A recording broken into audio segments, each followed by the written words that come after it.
guys, Tom Davis here, America's Canine Educator. Thank you so much for joining me here on my channel. As you can see, I just taught Hawk how to touch on many different things.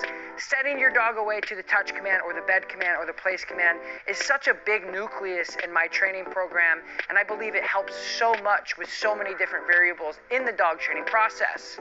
This command is multifaceted in teaching other behaviors and bridging behaviors: place, sit, stay, break, recall, etc. It's really, really great to have, especially if you have friends and family over and you want to send your dog away to a location and they can enjoy themselves by themselves. If your dog is reactive to the door, sending them away instead of telling them, hey, stop barking, because a dog barking at a door is very natural. Being able to give them some sort of counter conditioning obedience is huge. So this is one of those things that I just love. It's probably my second favorite command to teach a behavior. So that's what I'm teaching you guys today. I hope it's valuable. I hope you enjoy it. Here we go.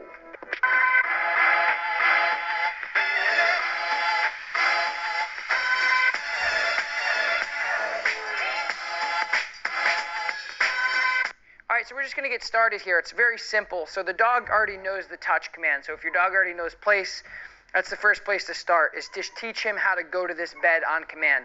It doesn't really matter what you use.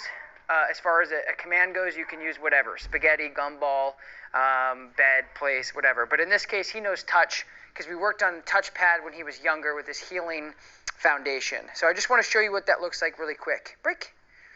Good. Hawk, go touch. Yes, good touch. But he doesn't know how to do it from a distance.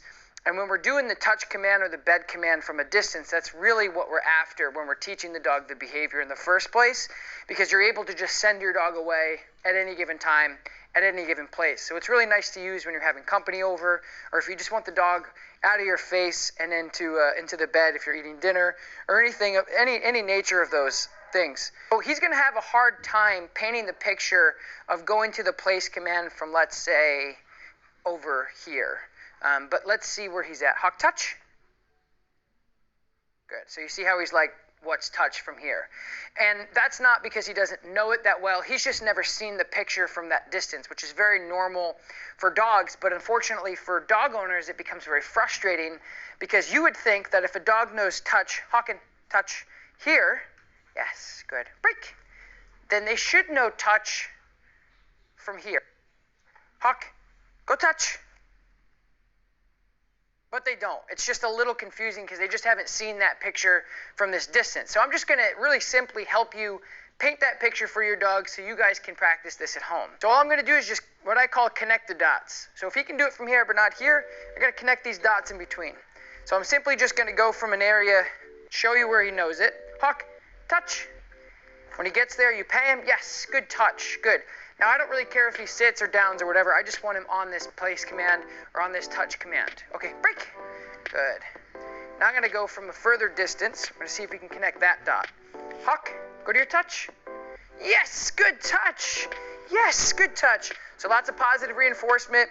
He's getting paid with food because it is his motivative. So if you guys can use food with your dog, that would be the most beneficial reward during this process, because it doesn't get too distracting with a tug or a ball. Break. Good. Hawk, go to your touch. So there, he's having a little trouble with this distance. So I'll make it a little easier. Touch. Yes, good touch. Now, what's going to help shape this behavior the most is my reward-based systems. Now, I'm using a lot of verbal reward-based systems as well as food.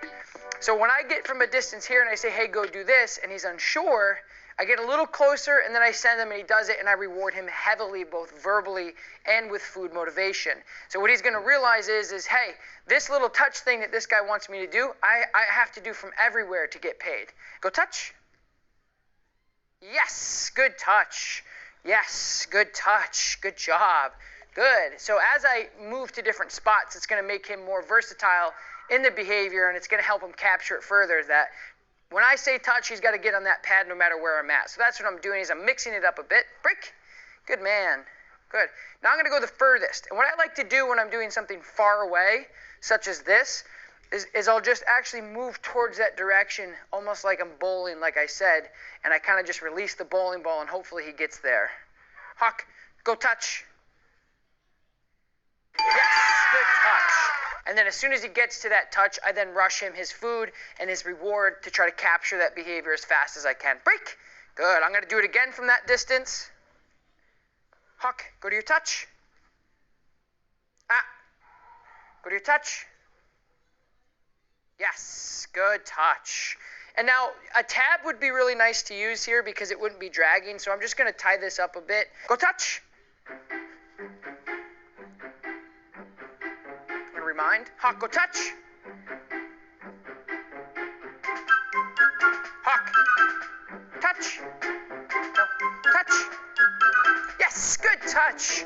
Yes, good touch. Yes, good touch. So you got a little troubleshooting there. And what I'm realizing is, with him, is because he's so food motivated, when I do this, see what he does is he looks for the food because he thinks I'm throwing it. So that's just troubleshooting 101. If you find your dog doing that, stop doing that.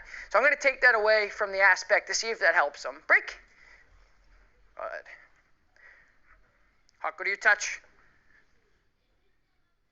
Yes, good touch. Yes, good touch. Good touch. Good job. Break. Good. So that was troubleshooting. So that's something I